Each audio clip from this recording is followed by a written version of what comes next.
Hello guys, it's so good to be with you. You all look great. And it's another evening for what we call conversations. And basically, those of you that have participated before, we are looking at reality. We are people that want to accept that life happens. And you know, when life happens, we must not be in a denial state, but we must be able to take the reality and look at it. But also we don't stop at that. We go on and reflect on that reality. And we do that in different lenses, but for us, we like also to do theological reflection on the reality. Yeah, especially as Christians. What is this reality doing to us and what's happening? And then we create a theological reflection. So these conversations are basically to do that reality, reflection, and also create responses. So call them triple R if you want. Yeah, reality, reflection, theological reflection, and responses. So I'm so excited this evening to have you all, and thank you for turning up for this conversation. Keep it easy, simple, yeah, feel relaxed. It's just an open kind of heart conversation. And for today, we are zooming in into one of my other articles. If you've not visited my blog, it's www.eugenemugisha.com. You all can visit and just give me some comments. There are a couple of articles there. And for this evening, we're going to be looking at one called Reflexivity. That sounds like science, right? Yeah, but it's really not that. It's basically us being introspective and looking at what is happening within us, inside us. So most often we find all the time to think about things that are happening around us.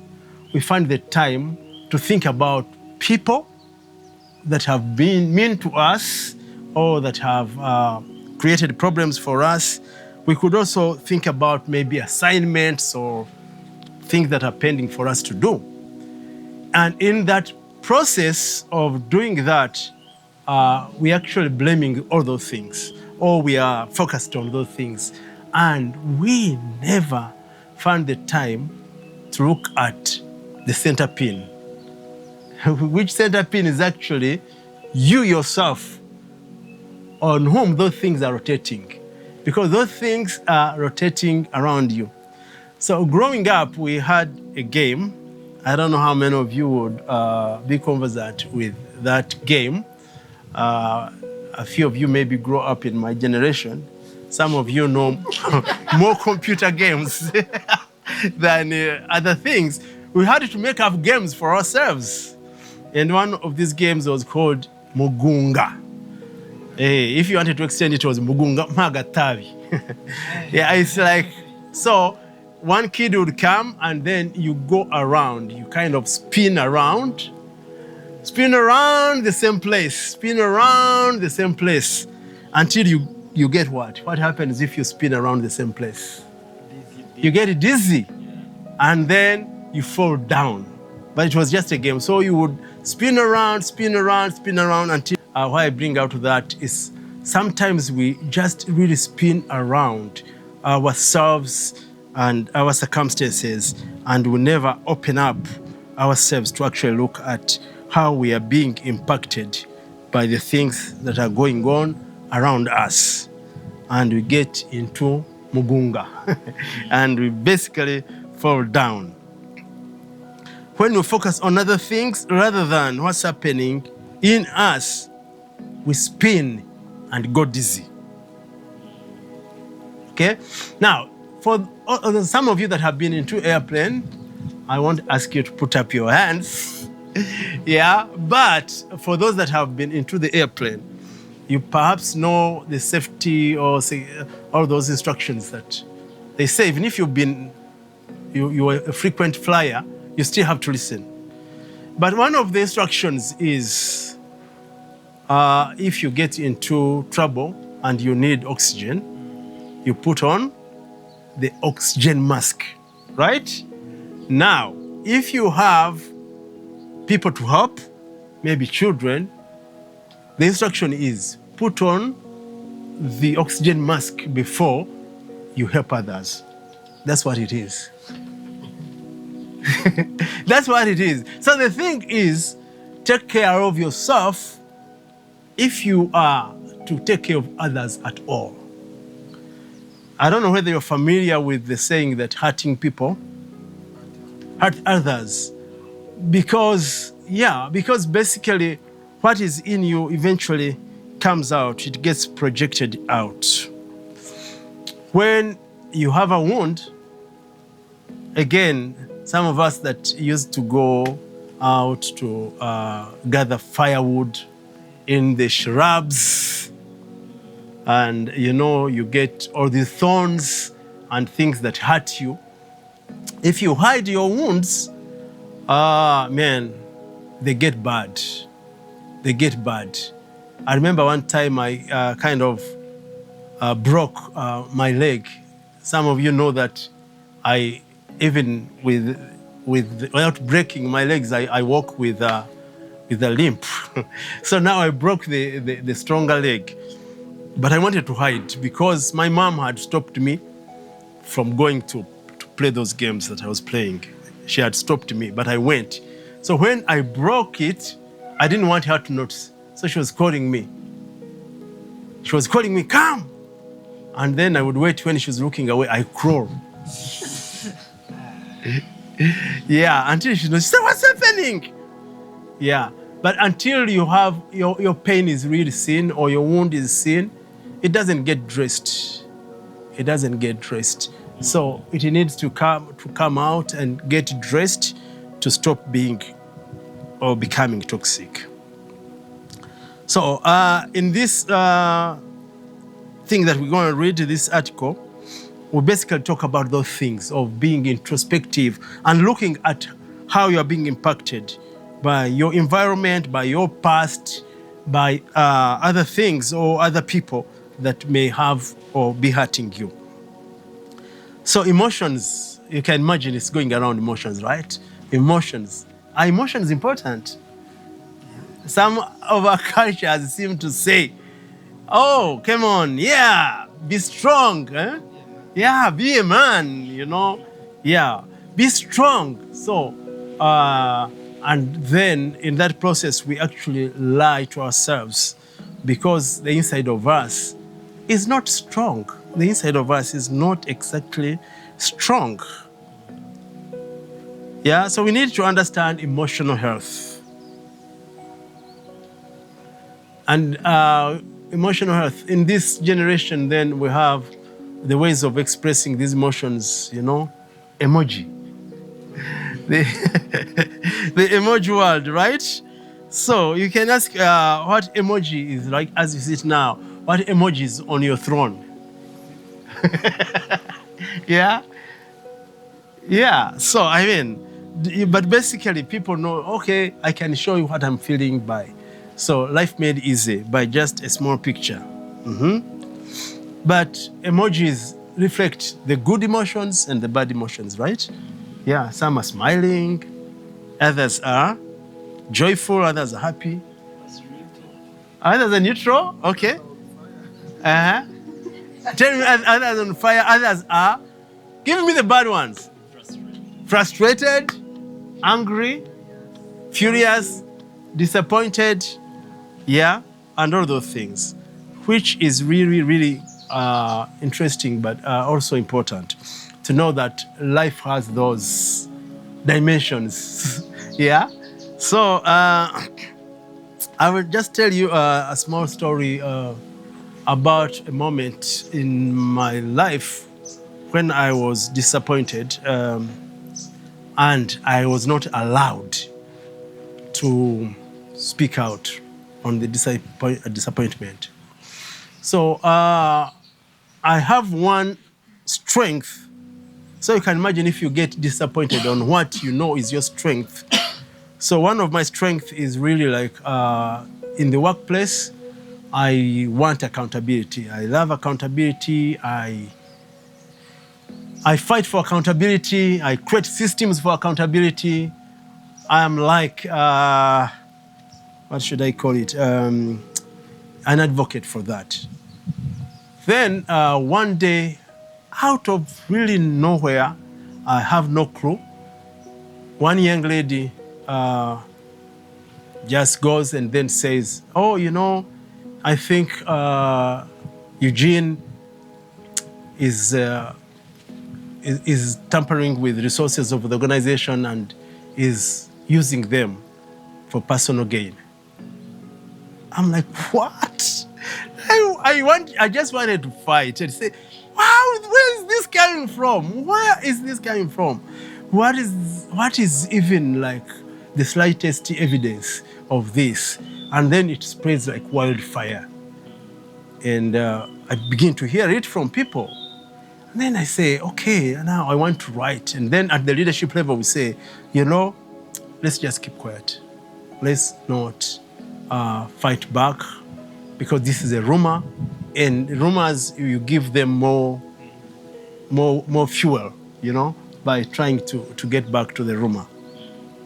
But I wanted to confront the person, and I've never, I was not able to write, I was not able to do that. But the systems came and the audits came and everything came and I was cleared. But it always hurt me until I did spiritual formation, personal like journaling about it. So now I began to write it to people that were not even part of the process of the system. But I began to write to somebody who was helping me do my spiritual formation. I started writing about it and talking about it, and then it got lighter and lighter. At least I found an outlet to speak out. Yeah? So basically I wanted to give that background that we are talking about, that kind of thing where we have the space to look inside, examine ourselves, and maybe find, again, a platform to speak out about some of the things that hurt us. So I think now we'll go to the article itself, and John will read it out loud for us, and we'll follow. And as he reads it, would you kindly kind of circle? Maybe, I know you don't have pens or something, but highlight a phrase or something, and then we will speak back into it, and then I'll come back and give us some other lessons from this article. Okay, let's read. This article was written by Eugene Mugisha on the May 9th, 2023. It's on reflexivity. When emojis were beginning to be used, I was so confused. My daughters would send me messages and add an emoji. I could not interpret them, and honestly, even now, there are many emojis that I cannot interpret easily. So I would copy an emoji, paste it on Google search, and let Google tell me. What I like though is that emojis highlight the need to express our emotions in some way. One of the things that we miss out is introspection. For instance, as I write this article, the emoji hanging over my mind is that of pain and disappointment. I just got some news of something I hoped would be better, and it looks to be disappointing. So I will go for this emoji. There is a picture, and I don't know how to show it. But it's a crying emoji. Anything that helps release emotions is recommendable.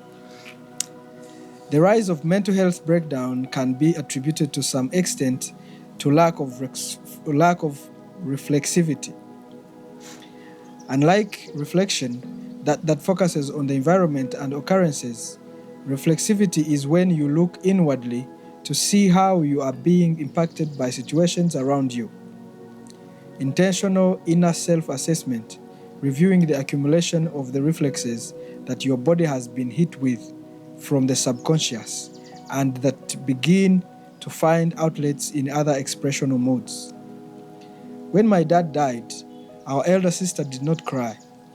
I guess she was trying to manage other people's emotions.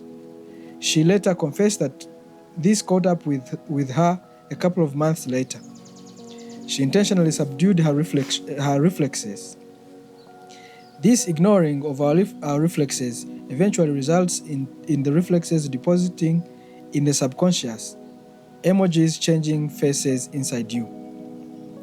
The Bible encourages meditation. Organizations should encourage employee debriefing after hard-hitting scenarios. Professional therapies needs to happen in emotionally changing circumstances. We can't ignore reflexivity and simply resort to reflections. I was talking to a young man about his friend. This friend was my baba and had lost his only daughter and resorted to drugs. So I told this other friend that he should follow up his friend and help him. To my shock, he told me losing a daughter is nothing. He then told me how his entire family had been killed during the genocide against Tutsi. So you see, I am now over 30 years, but fear in me died with my relatives. He gave me an example that when an accident happens and people fear to see the dead, I am not afraid, he said. I just go to the site and help the injured and put the dead bodies on the side without winking. I realized this guy had a thick emotional deposit over his conscience that was never dealt with, and it formed this emotionless emoji that defines his response.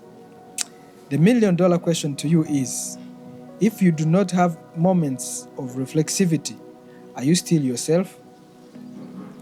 Or deposits of emoji have been made over your conscious and your responses are not from the true you?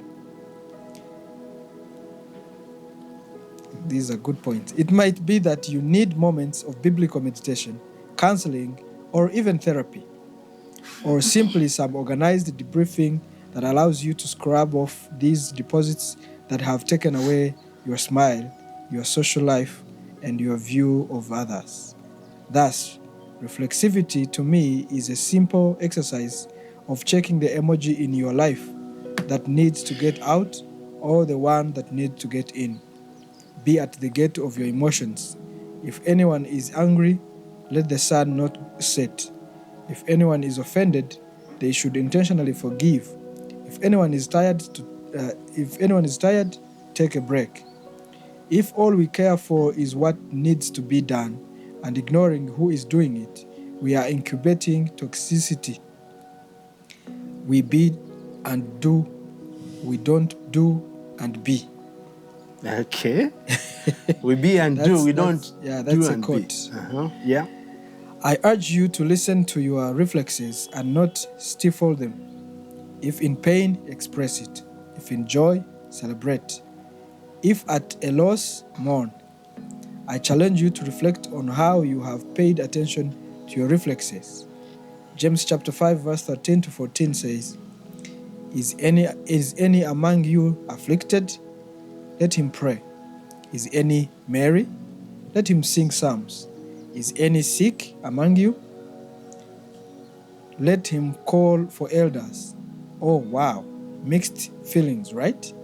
Afflicted, happy, and sick. How are they supposed to behave if the three are in the same choir? The answer is simple. Deal with your trauma appropriately. You can't just wish it away and God will show up to help you through. Leaders should have thick skins is an idiom that downplays reflexivity. I believe leaders should be emotionally healthy with the ability to discern any toxicity, or should I say, any root of bitterness that may arise because of not dealing with self. Thanks for taking care of your family. friends, and doing your responsibility, but we still need you healthy. Hurting people hurt people. Health people heal people. Flex your muscle to a journey of reflexivity via meditation, counseling, debriefing, and intentionally dealing with you. Thank you. Thank you. Thank you. Thank you all. Yeah. I know it was a little long, right? Yeah, but it's very, very, very. I mean, I wrote it, but like every time I listen to it again, I'm like, every bit, every paragraph is loaded in itself about this whole thing of, and I mean, like as a church, if I bring the church angle, that verse just kills me. Like, is anyone sick? Is anyone merry? Is anyone, what was the other third one? But they're all in different emotions. So how do you prepare a message or even choose a song for people who are dealing with different things? Anyways, yeah, I think it's your turn. You guys, if anybody wants to say something, we can do that, right? And yeah. So James, I think it's globally. you got the mic? I don't understand why. I thought it's just Rwanda, but globally, I think men are not allowed to cry. So it's a sign of weakness for a man to cry. But I am a crier. Okay. And men like me who cry, most of the time we don't hurt people. It's those men who develop thick skins who actually hurt people. So I wish we could be allowed to express our emotions, including crying. Yeah, that's a good point. But anyways, I think I was telling Elder Eugene earlier that my highlight in the article is the part that says toxicity is born out of caring about what needs to be done, not the people doing it. So to be, You be and do. you be and then do. So I hope You don't hope, do and be. Yeah. So I hope that going forward, not just in our workplaces, but even our relationships, that we care about the being before we care about what needs to The be doing. done. So that's what I wanted to share. That's powerful. That's very powerful. I also want to share. I don't know, maybe I'm not many generations from Elder. And unlikely some of you. We will talk about that. Yeah, but I think you are. Yeah, that's. So all I'm saying is, I was privileged to grow up with my grandparents. I was raised by my grandparents, and one of the downsides to it for me and for similar people like me is the expression of emotions is, like he was saying, is a sign of weakness. Actually, we don't know how to, let me say.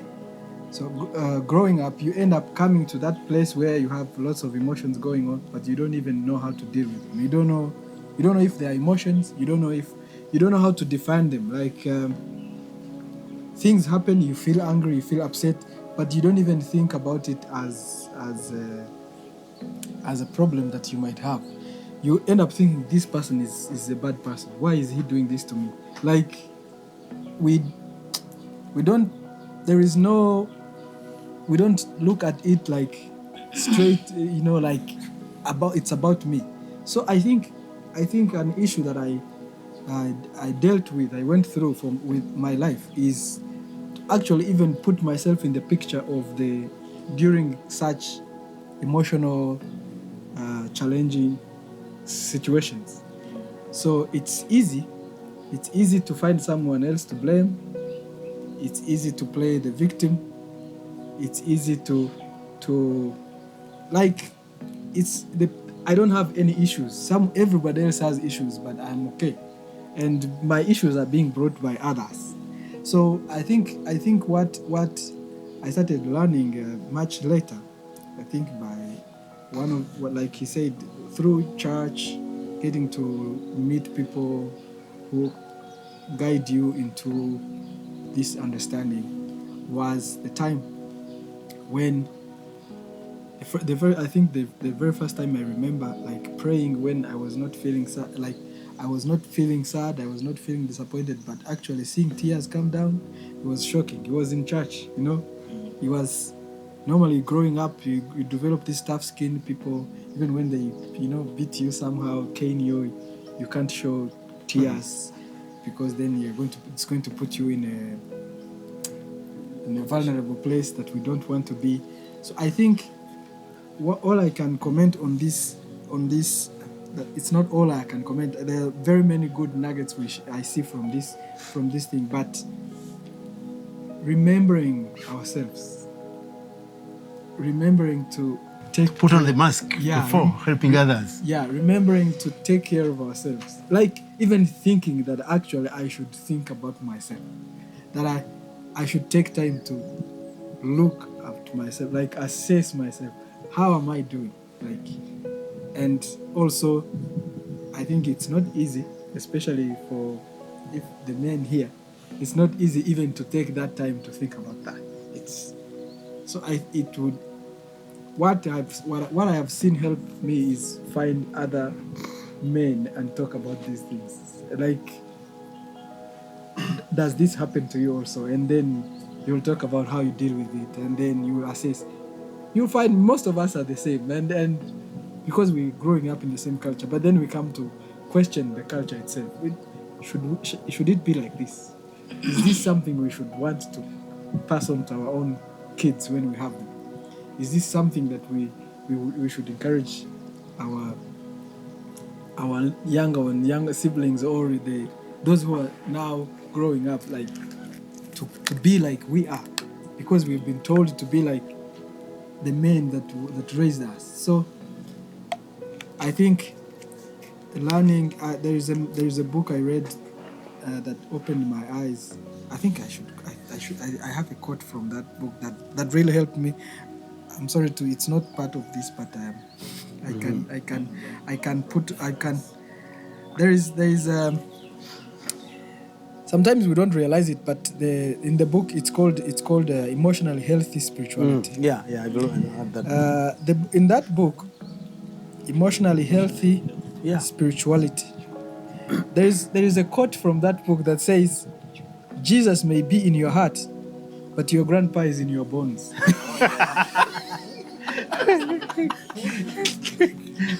That's yeah.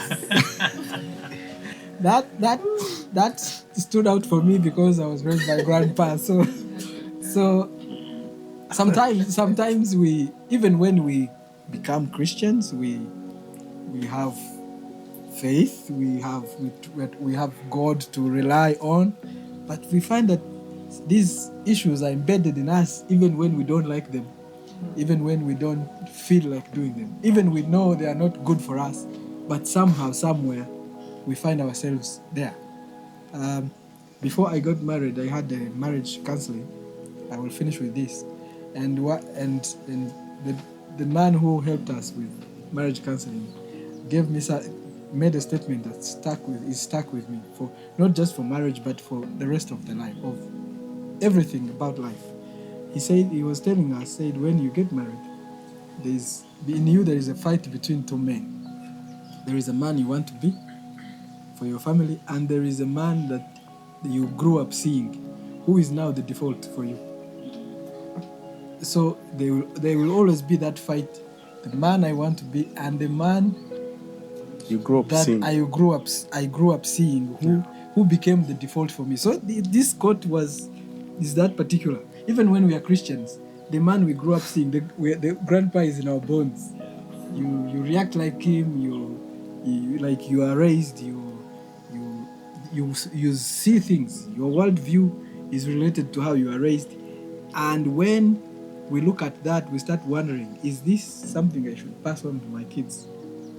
The way I was brought, I can't express my emotions.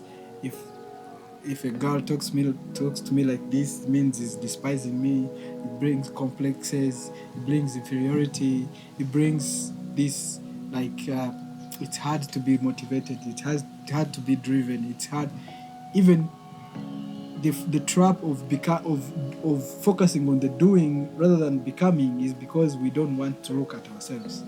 It's because we want everybody else to like us, and we want to do our best to be liked by everyone. But we don't like ourselves. We don't even like thinking about ourselves. That's why many random people don't like to be alone. When someone is alone, you just tell them, why are you lonely? So we confuse being alone with loneliness. So we don't want to be alone because it looks we are lonely. It's because we have not been trained to think about ourselves. And when you take a moment to do that, you are lonely. Thank you, John. Yeah, thank you very much. But the good thing is that these devices have taught us that we can change our default, right?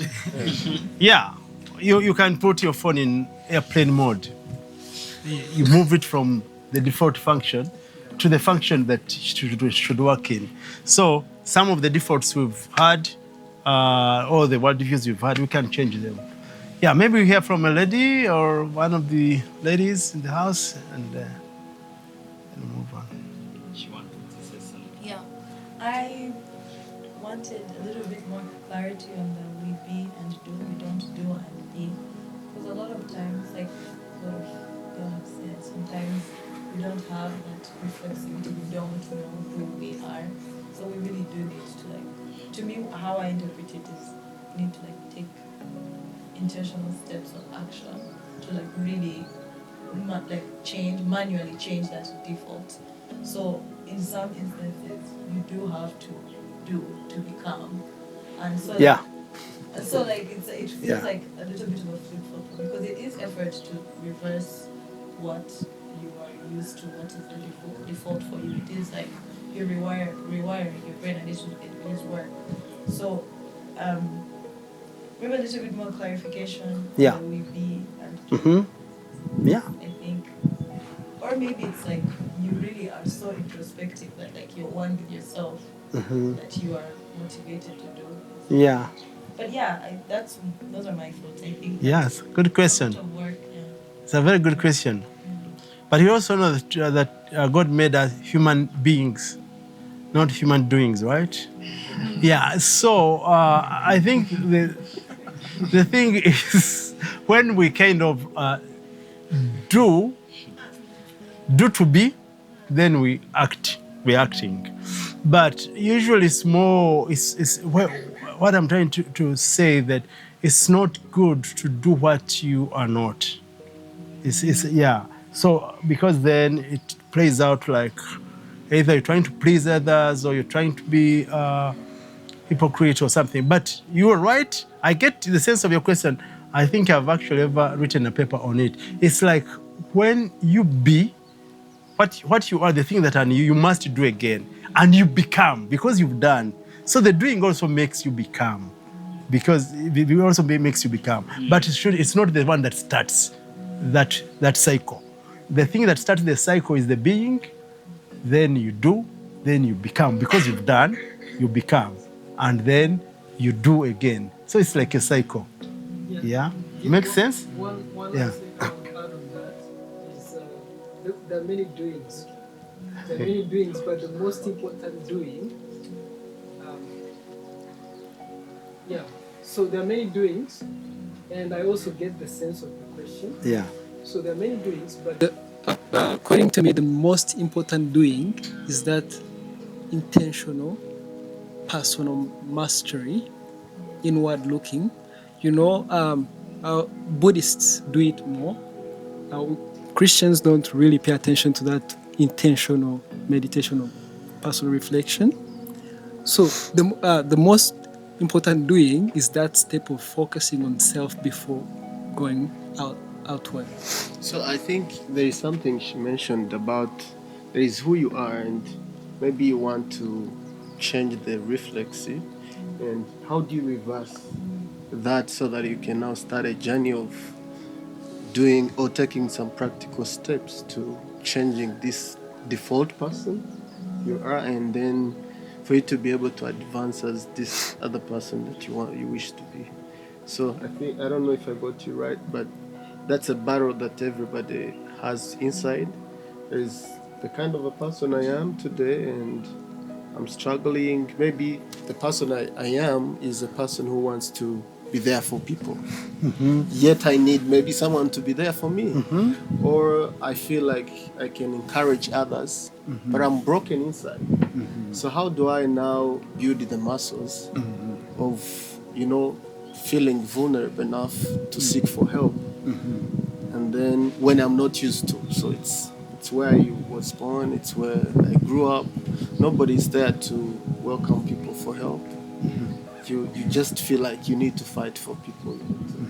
So how do you reverse that and you start a journey of yeah. Is it on? Okay. I think I'll talk more of what you said. I think to answer your question is when we go back to the article where he said that you exercise the need to know which image that you bring in your life and the one that you want to get out. So I think if you know that you want to change the person that you are, it's up to you to know that, if I am a happy person, but I also need to know how to give the happiness that I have to others. These are the steps that I need to go through.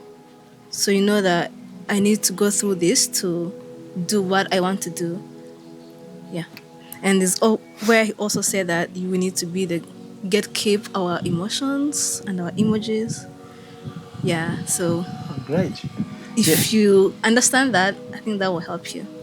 But I wanted to kind of like suggest a few, three things that you guys can think about like later, that because we said reality then and then reflection, which we've been doing, and some responses. So the first one I want to suggest is that first of all, we need to know our state. I think you're talking about, we need always to find a way of knowing our state. If you go to a hospital, they first start by a diagnosis, okay? Lab tests and all that. You can't start treating before you know. And you know the Bible says in Psalms 139, 23 to 24, God, examine me and know my heart. Test me and know my anxious thoughts. See if there is any bad thing in me. Lead me on the road for everlasting. This guy was crying for understanding. Understanding. We need to start from that place of understanding. There's a theologian called Richard Osmer. So there's what he calls the 4 tasks of a theologian. The first one, the descriptive task. You need to be able to describe your situation, like describe it properly. And then going from that, the second one is, that's tied to that, is why. Why is this? Why is my blood count like this? Why is this? And after knowing the why, which is called the interpretive task, why?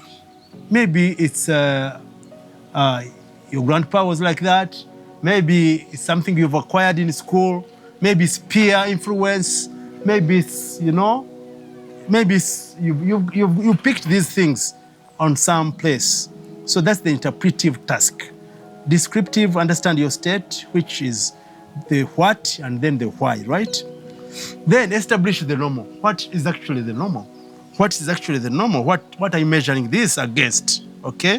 What are you measuring this against? Again, the Bible says a sound mind makes for a robust body, but runaway emotions corrode the bones. Runaway, it says in Proverbs 14:30, a sound mind makes for a robust body. Did you know your emotions and your body are connected? If you don't take care of your emotions, even your body breaks down. Yeah? So your emotions can really drive you. And then he said, runaway emotions corrode the bones. Like if your emotions begin to go away, they affect everything and even your bones. So the normal thing is to have a sound mind and to have your emotions in control. and to have wisdom and discretion. Okay? Then the last one I want to suggest, build bridges. Okay? See the things that are broken and take correction measures. It's called the pragmatic task. Like, how do I take ownership of my situation and of my circumstances and begin to do things around it, do something about it, okay? So reflexivity is what I suggest really for you guys. The best time to do reflexivity, every time before you sleep.